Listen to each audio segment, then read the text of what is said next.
Good morning बच्चों। अभी हम लोग आ चुके हैं डिस्कस करने के लिए solution chapter 12th class chemistry English medium batch के लिए।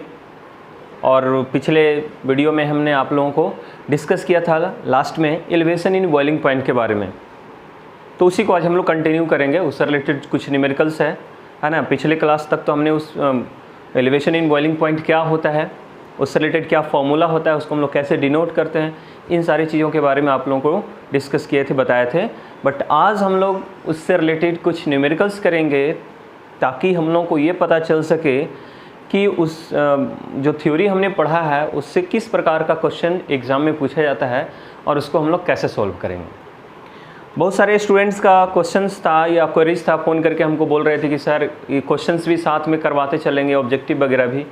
तो देखिए हम आपको बता दें, सबसे पहले हम पूरा थ्योरी कंप्लीट कर देते हैं, है ना। थ्योरी कंप्लीट होने के बाद इससे रिलेटेड जितना भी क्वेश्चंस होगा वो हम अपनी तरफ से कोशिश करेंगे कि आप लोगों को प्रोवाइड कराएं। टेस्ट भी स्टार्ट हो जाएगा।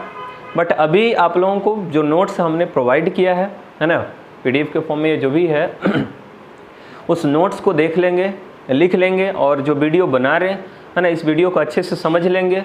उसके बाद जब थ्योरी पूरा अच्छे से कंप्लीट हो जाएगा तब इससे रिलेटेड क्वेश्चंस बनाने के लिए आप बैठेंगे, क्योंकि जब तक आपको कॉन्सेप्ट नहीं समझ में आएगा इससे रिलेटेड क्वेश्चन नहीं बन पाएगा। इसलिए मेरा रिक्वेस्ट है कि आप पहले अच्छे से एकदम बिल्कुल थ्योरी समझें। थ्योरी में कहीं भी किसी तरह का कोई डाउट है ना, जब तक आप थ्योरी देख रहे हैं तब तक आपको अगर किसी तरह का कोई डाउट होता है तो हमको पहले इससे रिलेटेड क्वेश्चंस आप पूछ सकते हैं। हाँ, थ्योरी कंप्लीट होने के बाद इस पर हम क्वेश्चन करवाएंगे, उसके लिए आप बिल्कुल चिंता न करें। वो मेरा चिंता है, वो मेरा अपना काम है कि भाई हमको किस तरीके से आप लोगों को ज़्यादा से ज़्यादा पावरफुल बनाना है केमिस्ट्री में। और केमिस्ट्री को एकदम बिल्कुल सीरियस नहीं लेना है, एकदम रिलैक्स होकर के पढ़िए। कहीं कुछ ज़्यादा ये हार्ड पेपर नहीं है। अगर आप खाली बिल्कुल शांत दिमाग से पढ़ते हैं तो सब कुछ समझ में आएगा। तो चलिए हम लोग डिस्कस करते हैं कि पिछले जो वीडियोज़ हम लोग देखे है ना, उसमें आप लोगों को बताया गया होगा लास्ट में कि एलिवेशन इन बॉइलिंग पॉइंट क्या होता है और उसको हम लोग किससे डिनोट करते हैं। तो याद होगा हमने आपको बताया था कि एलिवेशन इन बॉइलिंग पॉइंट का मतलब होता है, फिर से एक बार एक लाइन में बता दें, कि जब किसी प्योर सॉल्वेंट में हम लोग किसी सॉल्यूट सब्सटेंस को डिजॉल्व करते हैं, ऐड करते हैं, तो उसका वेपर प्रेशर डिक्रीज हो जाने की वजह से उसका बॉइलिंग पॉइंट बढ़ जाता है, इंक्रीज कर जाता है। तो जितना डिग्री से इंक्रीज कर जाता है वही उस सॉल्यूशन का कहलाता है एलिवेशन इन बॉइलिंग पॉइंट। और इसी से रिलेटेड रॉल्स ने एक लॉ दिया था और उसने कहा था, याद होगा हमने आपको लिखाया भी था, according to Raoult's law the elevation in boiling point of a solution is directly proportional to its concentration. तो याद होगा फॉर्मूला आया था डेल्टा TB है ना equal to KB into CM। एक फार्मूला तो हमने ये डायरेक्ट दिया था। और डेल्टा TB क्या है याद होगा, है ना, elevation in boiling point. KB क्या है इसको बताए थे, ये कांस्टेंट है, इसको इबिलियोस्कोपिक कांस्टेंट भी हम लोग बोलते हैं या मोलर बॉइलिंग पॉइंट कांस्टेंट भी बोलते हैं हम लोग। यहाँ पे C का मतलब है कॉन्सेंट्रेशन, है ना। Here C means concentration in the form of molality, small m। Small m हमने इसलिए लिख दिया है कि यहाँ जो भी हम लोग कॉन्सेंट्रेशन यहाँ पे हम लोग लेते हैं सॉल्यूशन का, in the terms of molality, इसलिए यहाँ पे m लिखा हुआ और इस m का और कोई मतलब नहीं है। तो एक तो फॉर्मूला ये हो कि अगर कॉन्सेंट्रेशन मोललिटी के फॉर्म में दिया हुआ तब तो हम लोग डायरेक्ट लगा देंगे ये फॉर्मूला। बट अगर मोललिटी के फॉर्म में ये क्वेश्चन अगर नहीं दिया हुआ है तब इन दैट केस हम लोग क्या करेंगे, तो या तो आप मोललिटी के फॉर्म में निकाल करके इसमें वैल्यू पुट कर दीजिए, या नहीं तो डायरेक्ट उसके लिए हमने एक और फार्मूला दिया था, आप देख लेंगे पिछले लेक्चर में हमने इसको बता भी दिया है। Delta TB equal to formula आता है KB into A into 1000 by B into M, where M is a molar mass of solute. मतलब इस फॉर्मूला के हेल्प से आप किसी सॉल्यूट का मोलर मास भी डिटरमाइन कर सकते हैं। और उससे रिलेटेड भी हम एक न्यूमेरिकल बताएंगे, लेकिन डिप्रेशन वाले में बता देंगे। अभी हम एलिवेशन वाले में क्वेश्चन लिखे हुए हैं आपके सामने में, और इसी फार्मूला का यूज़ देखिए हम लोग करेंगे। क्यों हम इस फार्मूला का यूज़ करेंगे, क्योंकि आप क्वेश्चन जब पढ़ेंगे तो आपको खुद समझ में आ जाएगा कि इसका यूज़ डायरेक्ट हम नहीं कर सकते, क्योंकि यहाँ कॉन्सेंट्रेशन मोललिटी के फॉर्म में दिया हुआ नहीं है। तो किस फॉर्म में है क्वेश्चन, चलिए पढ़ते हैं। कह रहा है if 18 gram of glucose is added in 1 kg of water, कह रहा है 18 ग्राम ग्लूकोज को 1 kg वाटर में घुलाया गया, मिलाया गया, उसके बाद सॉल्यूशन बनाया गया, तब कह रहा है then at which temperature this solution will be boil.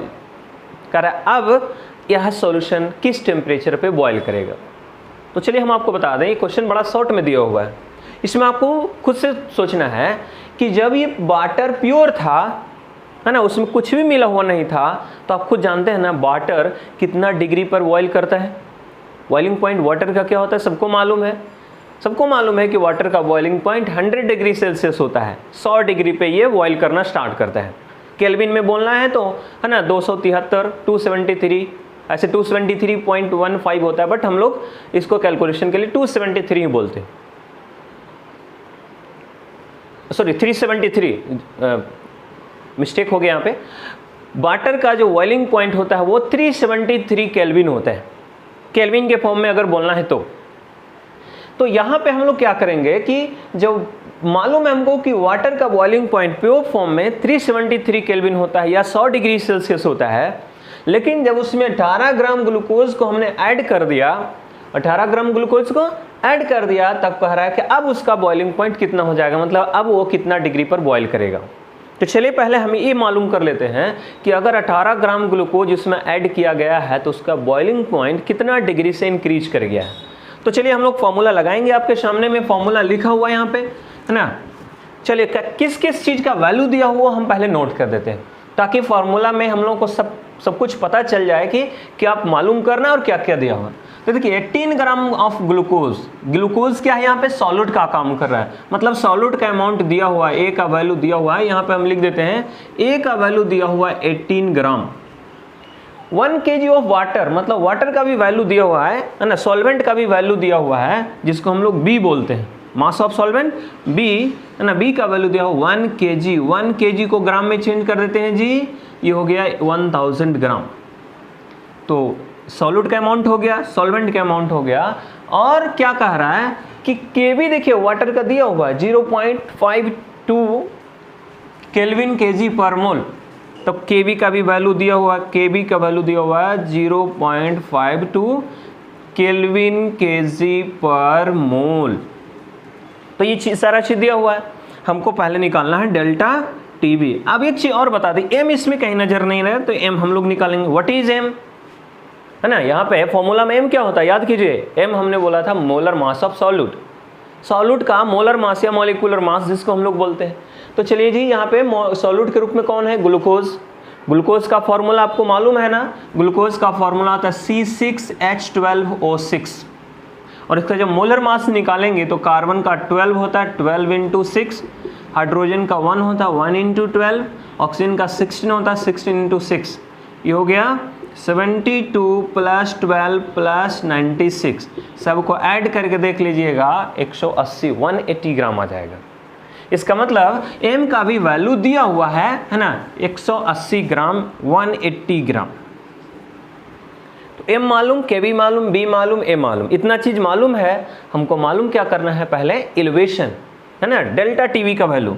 तो चलिए फॉर्मूला लगा देते हैं, delta TV equal to formula होता है kb a × 1000 by b × m, है ना। हम वैल्यू रख देते हैं, kb का वैल्यू 0.52 इंटू ए का वैल्यू है 18 × 1000 बाई b का वैल्यू जी 1000 इंटू m का वैल्यू कितना है 180 ग्राम। 1000 से 1000 कैंसिल हो गया, 18 से ये 10 टाइम्स ये कैंसिल हो गया, मतलब डेल्टा टीवी का वैल्यू निकल गया 0.52/10।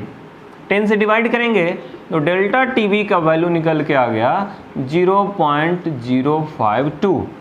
अब देख सकते हैं, अब आपके सामने में देखिए आ गया डेल्टा टीवी का वैल्यू 0.052 डिग्री सेल्सियस या केल्विन, कुछ भी कर सकते हैं। चेंज हमेशा सब में इक्वल होता है, जितना डिग्री में चेंज होगा उतना केल्विन में चेंज होता है, इसलिए इस बात का ध्यान रखेंगे कि केल्विन के फॉर्म में ज़्यादा होगा या नहीं। Change is always same for any format, किसी भी फॉर्मेट में आप अगर क्वेश्चन बना रहे हैं, डिग्री सेल्सियस के फॉर्म में बना रहे हैं, केल्विन के फॉर्म में बना रहे हैं, तो चेंज हमेशा सब में बराबर होता है।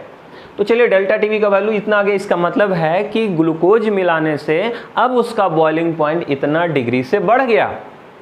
पहले अगर 100 डिग्री पे खोल रहा था, बॉयल हो रहा था, अब वो 100 डिग्री पर नहीं, 100 डिग्री पर नहीं बॉयल होगा, अब 100 से ज़्यादा उसको टेम्परेचर चाहिए। तो 100 से ज़्यादा कितना चाहिए, यहाँ तो पूछ ही रहा है, eight which temperature this solution will B boiled now. तो अब यहाँ पे लिख देते हैं, है ना, नाउ पहले क्या था जी, सॉल्वेंट था, अब सॉल्वेंट नहीं, अब सॉल्यूशन हो गया, इसलिए यहाँ पे लिख देंगे नाउ बॉइलिंग पॉइंट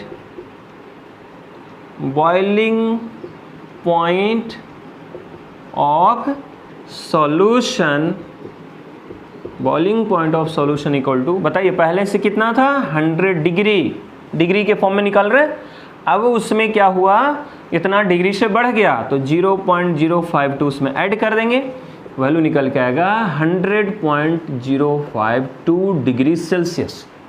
अगर डिग्री सेल्सियस के फॉर्म में लिखना है तो, लेकिन अगर केल्विन के फॉर्म में लिखना है तो आप इसमें 273 सिर्फ ऐड कर दीजिए, जोड़ दीजिए, तो ये हो गया 100.052 प्लस 273, सबको ऐड करेंगे आएगा 373.052 केल्विन। ये हुआ आपका आंसर।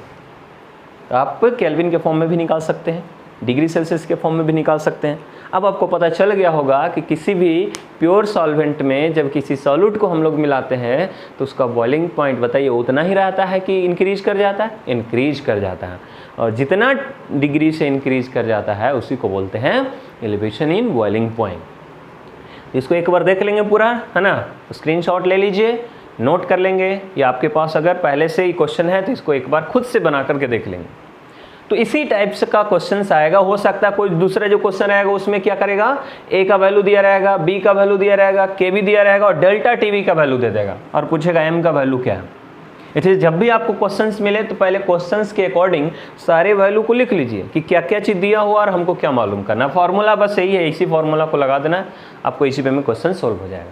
तो नोट कर लिए, इसको मिटा दें, चलिए इसको मिटाते हैं, है ना, और आपको उम्मीद करते हैं कि आपको एलिवेशन इन बॉइलिंग पॉइंट समझ में आ गया होगा। और इसके बावजूद भी नहीं समझ में आया है तो एक बार फिर से, है ना, ये दोनों जो वीडियो है अभी जो हम बता रहे हैं जो, और इसके पहले जो हमने बताया है, दोनों को एक बार देख लेंगे, जहाँ कहीं भी दिक्कत होगा पूछ लेंगे। तो चलिए अब हम लोग इसी से रिलेटेड एक और टर्म्स है उसका भी बात कर लेते हैं, जिसको हम लोग बोलते हैं depression in freezing point. Depression in freezing point, देखिए उसका जस्ट उल्टा, वो था एलिवेशन, यह डिप्रेशन, उसमें बढ़ रहा था, इसमें घट जाएगा। तो चलिए पहले एक सिंपल सा एक्सपेरिमेंट हम आपको बताते हैं, ये आप घर में भी ट्राई करके देख सकते हैं, है ना। क्या ट्राई करना है, जैसे 1 लीटर पानी वाटर लीजिए, 2 अलग अलग कंटेनर में, है ना, 1 बर्तन लीजिए 1 लीटर का, एक में प्योर वाटर रख दीजिए और दूसरे में प्योर वाटर रखिए, लेकिन उसमें आप जो है ना प्योर वाटर में 100 ग्राम चीनी मिला दीजिए, ग्लूकोज कुछ भी, कोई भी आपके पास सॉल्यूट अगर है 100 ग्राम 200 ग्राम कोई सॉल्यूट उसमें मिला दीजिए। दोनों 1 लीटर था, दोनों को एक ही बार में फ्रिज में रख दीजिए। हमको पहले आप बताइए कि जो प्योर वाटर था और जिसमें हमने इस ग्लूकोज या शुगर मिलाया है, बताइए पहले कौन जमना स्टार्ट करेगा। आप खुद सोचेंगे इसको, तो आप सोच रहे हैं कि भाई पहले तो कौन जमना स्टार्ट करेगा, चीनी मिलाए हैं जो, नहीं, जो प्योर वाटर है ना वो पहले जमना स्टार्ट कर देता है, पहले फ्रीज होना शुरू कर देता है, और जिसमें आपने कुछ सॉलिड सब्सटेंस मिला दिया है सुक्रोज के फॉर्म में या ग्लूकोज के फॉर्म में, वो जो है ना थोड़ा पीछे जमना स्टार्ट करेगा। ऐसा क्यों? इसलिए कि सॉलिड सब्सटेंस मिलाने से उसका भी वेपर प्रेशर घट गया, और वेपर प्रेशर घटने से उसका जो फ्रीजिंग पॉइंट है ना वो डिक्रीज कर गया। फ्रीजिंग पॉइंट समझते हैं आप लोग? तो पहले हम यहाँ पे फ्रीजिंग पॉइंट ही आपको बताएंगे। जैसे बॉइलिंग पॉइंट का मतलब क्या होता है, जिस टेम्परेचर पे किसी भी सॉल्यूशन का वेपर प्रेशर और उसका एटमॉस्फेरिक प्रेशर इक्वल हो जाता है, मतलब जहाँ पे वो बॉयल करना स्टार्ट करता है उसी को करते हैं बॉइलिंग पॉइंट। तो फ्रीजिंग पॉइंट किसको बोलेंगे? वैसा टेम्परेचर का वैल्यू है ना, टेम्परेचर का वो वैल्यू जिस पर कोई भी लिक्विड सब्सटेंस सॉलिड के फॉर्म में कन्वर्ट होना शुरू हो जाता है ना, सॉलिडिफाई होना शुरू हो जाता है, लिक्विड से सॉलिड बनने लगता है। जिस टेम्परेचर पे माने बनने लगता है, स्टार्ट जब होता है लिक्विड से सॉलिड का बनना, उसी टेम्परेचर को हम लोग बोलते हैं क्या, उसका फ्रीजिंग पॉइंट, जहाँ पे जमना शुरू करता है। जैसे हमने वाटर को रखा और वाटर जो है ना वो आइस में चेंज होना स्टार्ट कर गया। सबको मालूम है वाटर जो है आइस में कितना डिग्री पे आइस में कन्वर्ट होना शुरू होता है, 0 डिग्री सेल्सियस पे। तो वो 0 डिग्री जो है ना वो उसका फ्रीजिंग पॉइंट कहलाता है। तो मेरे कहने का मतलब क्या हुआ कि जिस पानी में आपने ग्लूकोज मिलाया था वो 0 डिग्री पर नहीं, वो आइस में बनना शुरू होगा। अब वो उसका टेम्परेचर और घटना चाहिए तब जाकर के वो आइस में बदलना होगा। हो सकता है माइनस में चल जाए। अगर ज़्यादा मात्रा में आप ग्लूकोज मिला दिए पानी में तो हो सकता है वो -1 डिग्री पर वो जमना शुरू हो। तो ये जो डिप्रेशन आ रहा है ना, ये जो कमी हो रही है उसके फ्रीजिंग पॉइंट में, वो किसकी वजह से हो रही है, सॉलिड सब्सटेंस की वजह से हो रही है। इसलिए इसी इवेंट को हम लोग बोलते हैं क्या, है ना, डिप्रेशन इन फ्रीजिंग पॉइंट। तो चलिए सबसे पहले तो हम आपको बता दें कि फ्रीजिंग पॉइंट का मतलब क्या होता है। यहाँ पे लिख देते हैं द वैल्यू ऑफ टेम्परेचर, या द टेम्परेचर, सीधे ऐसे भी लिख सकते हैं, the temperature at which any liquid is converted into solid form. Any liquid is converted into solid form is called its freezing point, is called its freezing point. तो short में हम लोग ऐसे भी बोल सकते हैं, माने कोई भी लिक्विड जिस टेम्परेचर पे सॉलिड के फॉर्म में कन्वर्ट करना शुरू कर देता है उसी टेम्परेचर को हम लोग उसका फ्रीजिंग पॉइंट बोलते हैं। ठीक है, लेकिन यहाँ पे देखिए हम क्या लिखे हैं, but if any solid substance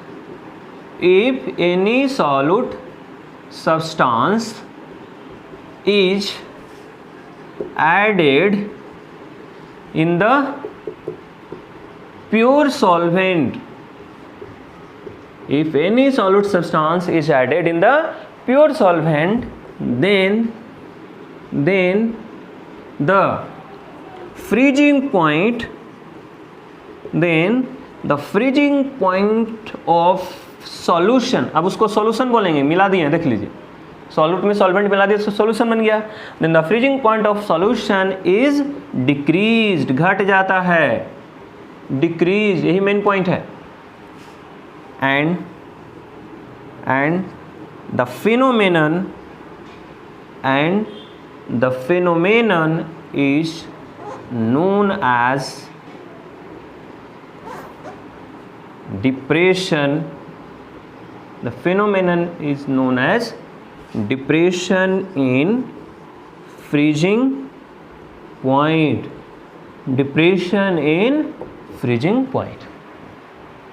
तो फिर से एक बार हम लोग देख ले ऊपर से क्या लिखे हैं कि कोई भी लिक्विड सब्सटेंस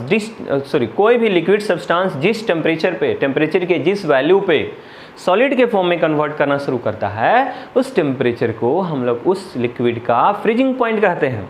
लेकिन अगर किसी लिक्विड में हम लोग कोई सॉलिड सब्सटेंस ऐड कर देते हैं, है ना, तो सॉलिड सब्सटेंस ऐड करने के बाद जो सॉल्यूशन बनता है उस सॉल्यूशन का जो फ्रीजिंग पॉइंट है पहले से घट जाता है, डिक्रीज कर जाता है। इसी फेनोमेनन को क्या बोलते हैं, डिप्रेशन इन फ्रीजिंग पॉइंट। और इसको डिनोट करते हैं, लिख देते हैं यहाँ पे, इट इज डिनोटेड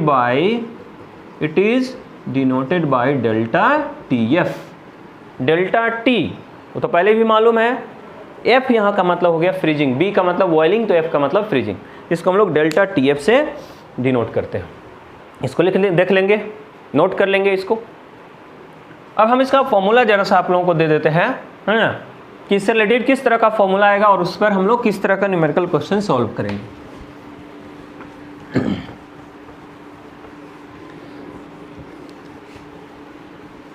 तो बच्चों आप लोग इसको अच्छे से बिल्कुल पढ़ेंगे, इससे रिलेटेड, है ना, हमेशा क्वेश्चंस आने का बहुत ज़्यादा चांस रहता है एग्ज़ाम में, और इस पर जो क्वेश्चंस होते हैं ना वो काफ़ी इजी वे में बन जाते हैं, क्योंकि हम आपको बताया इसमें कहीं 3-4 तरह का कोई फॉर्मूला नहीं है, एक ही फॉर्मूला है बस, जिसको कॉन्सेप्ट बढ़िया से समझ में आ गया, कितना भी घुमा के क्वेश्चन देता है इस पर क्वेश्चन आराम से बन जाते हैं। अब देखेंगे थ्योरी बताने के बाद हम इस पर क्वेश्चन करवाएंगे। तो चलिए हम लोग क्या बोले कि इसको डेल्टा टीएफ से डिनोट करते हैं। यहाँ भी रॉल्स ने कहा कि अगर किसी सॉल्वेंट में जितना ज़्यादा सॉल्यूट सब्सटेंस आप मिलाते जाएंगे ना, उसका डिप्रेशन उतना ज़्यादा होते जाएगा। मतलब according to Raoult's law, the depression in freezing point of a solution is directly proportional to its concentration. C का मतलब कॉन्सेंट्रेशन, M का मतलब मोलैलिटी के फॉर्म में। तो डेल्टा टीएफ जो है वो कॉन्सेंट्रेशन का डायरेक्टली प्रोपोर्शनल होता है। या इसको इक्वलिटी में चेंज करेंगे तो डेल्टा टीएफ इक्वल टू हो जाएगा KF इंटू CM। देखिए कांस्टेंट है ये, इसको हम लोग बोलते हैं फ्रीजिंग पॉइंट मोलल, है ना, फ्रीजिंग पॉइंट कांस्टेंट, या इसका एक दूसरा भी नाम है क्रायोस्कोपिक कांस्टेंट भी इसको हम लोग बोलते हैं। जैसे उसमें इबिलियोस्कोपिक कांस्टेंट बोलते थे, है ना, बॉइलिंग पॉइंट में, तो यहाँ पे बोलते हैं क्रायोस्कोपिक कांस्टेंट, KF का दूसरा भी नाम है। तो क्या बोले, ये फॉर्मूला तो हम लोग तब यूज़ करेंगे जब कॉन्सेंट्रेशन डायरेक्ट मोलैलिटी के फॉर्म में दिया हो। लेकिन अभी आप देख रहे थे क्वेश्चन जो दिया था वो मोलैलिटी के फॉर्म में नहीं था, तब हम लोग क्या करेंगे, तो उसी के जैसा इसी को भी लिख सकते हैं आप, delta TF equal to KF into A into 1000 by B into M।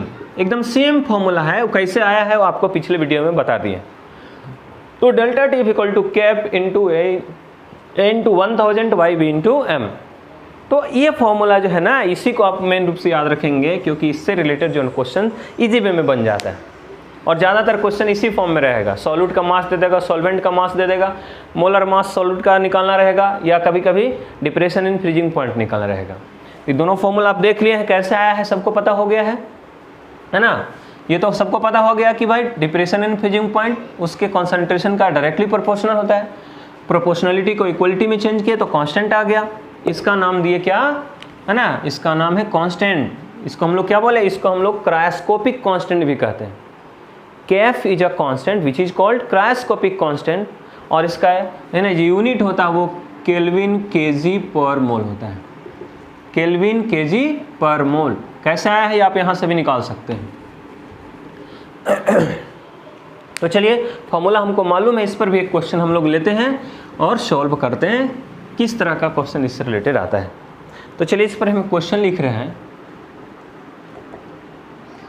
If 1 gram of an electrolyte, ये भी NCERT का ही क्वेश्चन है, electrolyte is dissolved in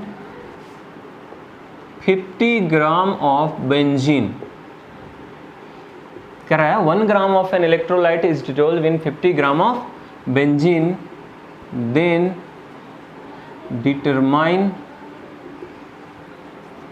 determine the molar mass of solute if the value of KF for benzene is, है ना, benzene के लिए KF का वैल्यू होता है 5.12 केल्विन kg पर मोल। तो इसको एक बार फिर से पढ़ेंगे मेरे बंधु, जहाँ कहीं भी डाउट हो, है ना, उसको एक बार देख लेंगे ताकि किसी तरह का कोई डाउट ना रहे। कह रहा है क्या कि किसी भी इलेक्ट्रोलाइट का 1 ग्राम, है ना, 50 ग्राम बेंजीन में घुलाया गया और घुला करके एक सॉल्यूशन बनाया गया। कह रहा है कि जब सॉल्यूशन बनाया गया तो देन डिटरमाइन द, देखो इलेक्ट्रोलाइट बोला है जी, इलेक्ट्रोलाइट कुछ भी हो सकता है, यहाँ पे कुछ अभी बोला नहीं है कि कौन सा इलेक्ट्रोलाइट है, इसलिए नाम नहीं पता है। जब नाम नहीं पता तो मोलर मास भी नहीं निकाल सकते, इसलिए पूछा हो determine the molar mass of solute. इस बार मोलर मास निकालना है। इफ द वैल्यू ऑफ के for benzene is 1.52 kelvin kg per mole. If 1 gram of an electrolyte is dissolved in 50 gram of benzene, then यहाँ से 1 minute आप रुक जाएंगे, then it's freezing point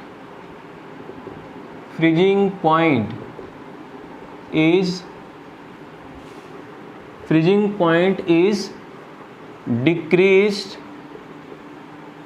decreased by 0.4 kelvin. देखिए कहता है कि अगर 1 ग्राम इलेक्ट्रोलाइट को 50 ग्राम बेंजीन में घुलाया गया तो उसका फ्रीजिंग पॉइंट कितना से 0.4 केल्विन से डिक्रीज कर गया, घट गया।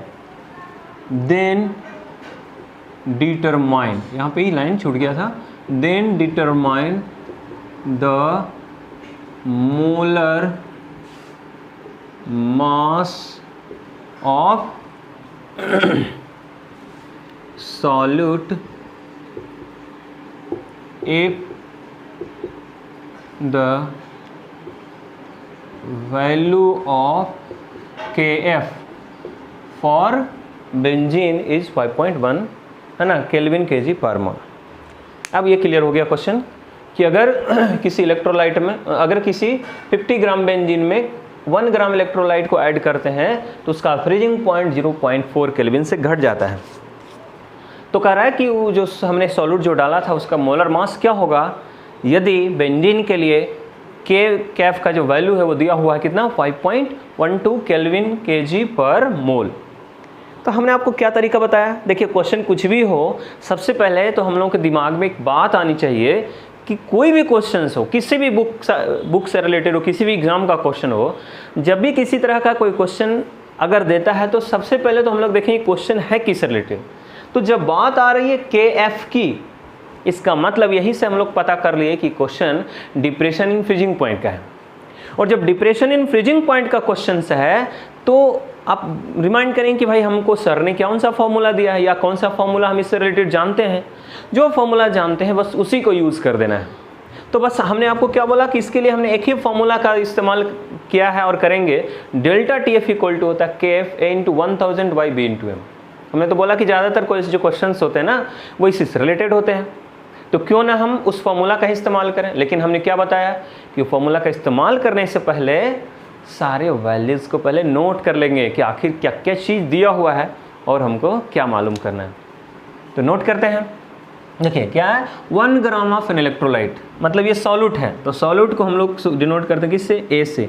A का वैल्यू दिया हुआ है 1 ग्राम। कितना ग्राम बेंजीन में 50 ग्राम, मतलब ये सॉल्वेंट हो गया। B का वैल्यू दिया हुआ 50 ग्राम। इसी तरीके से क्वेश्चन आपको बनाना है भाई। अगर ये तरीका आप सीख जाएंगे क्वेश्चन बनाने के लिए तो आपको कहीं भी कोई क्वेश्चंस में है ना गलती नहीं होगा और प्लस में क्वेश्चन इजी वे में बन जाएगा। गलती तो कम होने का चांस रहेगा है।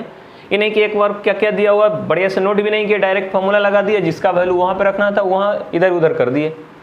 इसलिए सब का वैल्यू पहले नोट कर लेंगे कि क्या क्या चीज़ दिया हुआ। तो B हो गया 50 ग्राम। कह रहा है कि फ्रीजिंग पॉइंट जो है ना उसका घट गया कितना से 0.4 केल्विन से, घट गया। इसका मतलब इतना से चेंज हुआ है। ये मतलब ये डेल्टा TF का वैल्यू दिया हुआ है 0.4 केल्विन। केल्विन डिग्री चेंज तो हमेशा इक्वल होता है, आपको बता ही दिए पहले भी। तो A पता हो गया, B पता हो गया, डेल्टा TF का वैल्यू मालूम हो गया। अब निकालना क्या है, मोलर मास। M का वैल्यू मालूम करना है भाई इस बार, और KF का भी वैल्यू हमको दिया हुआ देख लीजिए कितना 5.12 केल्विन kg पर मोल। तो ये चीज़ आपको समझ में आ गया होगा। अब कुछ करना है नहीं इसमें, अब बस सारे का वैल्यू पुट कर देना है। फॉर्मूला आपको मालूम है फ्रीजिंग पॉइंट का, डिप्रेशन इन फ्रीजिंग पॉइंट का। Delta TF equal to KF ने A into 1000 by B into M। Delta TF का वैल्यू पुट करेंगे 0.4 इक्वल टू KF का वैल्यू 5.12 इंटू A का वैल्यू है 1 इंटू 1000 बाई B का value मेरे भाई कितना है 50 गुना M तो मालूम ही करना है। तो चलिए एक 0 से एक 0 कैंसिल कर देते हैं, इधर हो गया 20 है ना। उसके बाद इसको क्या करेंगे, लिख देते हैं यहाँ पे 0.4 equal to 5.12 into 20 by M। Therefore M equal to 5.12 into 20 by 0.4। आपको पता है इसको काटेंगे नहीं, 50 टाइम्स कैंसिल हो जाएगा इससे, और M का जो वैल्यू निकल के आएगा कितना आएगा 0.12 इंटू 50 है ना, इसको m का वैल्यू देख लेंगे ये आ जाएगा 256 ग्राम। ये हो गया मेरा आंसर। इसका मतलब जो हमने उसमें सॉलिड सब्सटेंस डाला था है ना, उसका मोलर मास निकल के आ गया कितना, 256 ग्राम। तो हमने क्या बोला, चाहे वो एलिवेशन इन बॉइलिंग पॉइंट हो, चाहे वो डिप्रेशन इन फ्रीजिंग पॉइंट हो, दोनों लगभग मिलता जुलता है, बस अंतर इतना है, डिफरेंस इतना है कि एक में वैल्यू इंक्रीज कर जाता है, दूसरे में वैल्यू डिक्रीज कर जाता है। कॉन्सेप्ट बिल्कुल सेम है, इसलिए आप बिल्कुल टेंशन नहीं लीजिए, आराम से थ्योरी समझिए और उस आपके पास जितना भी एलिवेशन इन बॉइलिंग पॉइंट और डिप्रेशन इन फ्रीजिंग पॉइंट इससे रिलेटेड जितना भी क्वेश्चन है ना, सबको पहले इकट्ठा कर लीजिए एक साथ, 5 10 जितना भी क्वेश्चन सबको लिख लीजिए, अब बनाना शुरू कीजिए। क्या हम गारंटी के साथ कहते हैं आप कहीं नहीं फंसेंगे अगर आपको कॉन्सेप्ट समझ में आ गया होगा तो। इसलिए बोल रहे हैं कि सबसे पहले कॉन्सेप्ट समझना बहुत ज़रूरी है ना। कॉन्सेप्ट मालूम है, इससे रिलेटेड हम तो एकदम बोल रहे हैं कि आप क्वेश्चंस पहले नोट करिए, जितना भी क्वेश्चन इससे रिलेटेड है उसको नोट करके बनाना स्टार्ट कीजिए। जहाँ कहीं फंसेंगे फिर हम है ना, आप हमको बस याद कर लेंगे तो हम आपको ज़रूर बताएंगे, हेल्प कर देंगे। किसी भी तरह का कोई डाउट होता है हमको बस एक बार मैसेज कर दिए, सर ये क्वेश्चन नहीं बना है, हम क्वेश्चन आपको बता देंगे कैसे बनाना है। और ऐसे हमको लगता है कि आप एक बार अगर बढ़िया से ही देख लेंगे तो आपको कहीं कोई डाउट नहीं होने वाला है। चलिए अभी इस चैप्टर में इतना ही रहने देते हैं, इस टॉपिक इस वीडियो में। नेक्स्ट जो हम वीडियो बनाएंगे उसमें भी बहुत ज़्यादा इंपॉर्टेंट क्लास होने वाला है आप लोगों का, ideal solution, non ideal solution, deviation, negative and positive. And after that we will discuss about the osmosis and osmotic pressure. So be continue. Thank you.